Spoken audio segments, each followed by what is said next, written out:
महादेवी उर्फ माधुरी हत्तीणाला वनताऱ्याच्या जंगलातून परत आणण्यासाठी रविवारी पहाटेपासून नांदणी ते कोल्हापूर असा आत्मक्लेश मूक मोर्चा सुरू झाला आहे.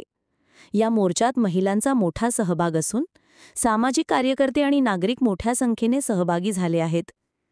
मूक पदयात्रेला रिलायन्स उद्योग समूहाच्या जिओ पेट्रोल पंपाजवळून सुरुवात झाली असून संपूर्ण मार्गावर पोलीस बंदोबस्त तैनात करण्यात आला आहे.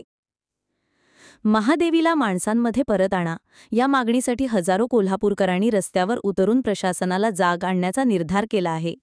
मोर्चाचे प्रतिनिधी जिल्हाधिकाऱ्यांमार्फत राष्ट्रपतींना निवेदन देणार आहेत. आपल्या भारतीय परंपरा, प्रतिष्ठा आणि आपली अतिशय मोलाची असलेली दक्षिणाची शान म्हणजे माधुरी यांना, या हत्तीला अंबानी यांनी बेकायदेशीररित्या वनतारा येथे नेल्यामुळे आपण सर्वजण कोल्हापूर जिल्हाधिकारी कार्यालयावर 45 किलोमीटरची पदयात्रा घेऊन जातो. नियम कायदे धाब्यावर बसवून सेंट्रल झू अथॉरिटीचा कायदा मोडून गुजरातमधल्या जामनगरमध्ये जो वनतारा प्राणी संग्रहालय सुरू आहे तो पूर्णपणे बेकायदेशीर आहे. दुर्दैवाची गोष्ट म्हणजे पेटा या तथाकथित प्राणी मित्र संघटनेनं सगळं खोटं रेकॉर्ड तयार करून कोर्टाची दिशाभूल करून आमच्या माधुरी हत्तीनेला या वनताराच्या स्वाधीन केलेला आहे.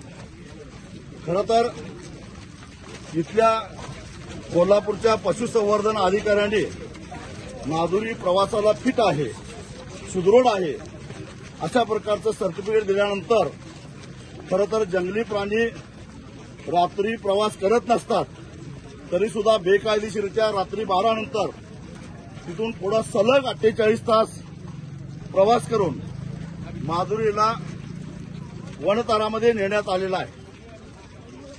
आणि म्हणून सुप्रीम कोर्टानं दिलेला हा जो निर्णय आहे तो काय अंतिम नाही. संविधानानं सुप्रीम कोर्टानं दिलेला निर्णय बदलण्याचा अधिकार या देशाच्या महामहिम राष्ट्रपतींना आहे. आणि म्हणून फाशीची शिक्षा झालेले अनेक कैदी दयेचा अर्ज करतात. आमच्या माधुरीला लिहिता वाचता बोलता येत नाही, पण तिनं तिच्या भावना व्यक्त केलेल्या आहेत. 4 तास नांदणीमध्ये मिरवणूक चालू असताना तिनं पाण्याचा थेंब घेतला नाही, फळं घेतली नाहीत. एवढंच नव्हे तर रडत रडत ती गेली. ज्या माधुरीनं आमच्या 742 गावांचे प्रमुख असणाऱ्या मठाधिपतींना रडवलं, स्वतः रडली. यावरून माधुरीला नांदणी मठ सोडायचा नव्हता ते स्पष्ट होतं.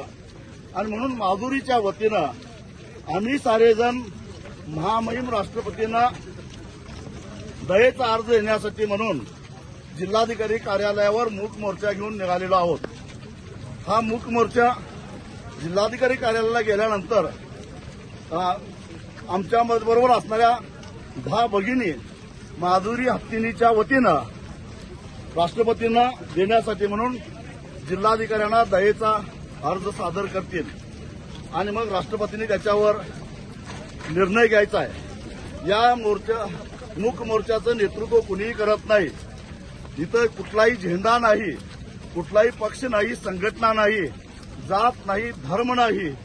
हे केवळ तथाकथित प्राणी मित्रांनी आमच्या परमप्रिय माधुरीवर असा अन्याय केला आहे.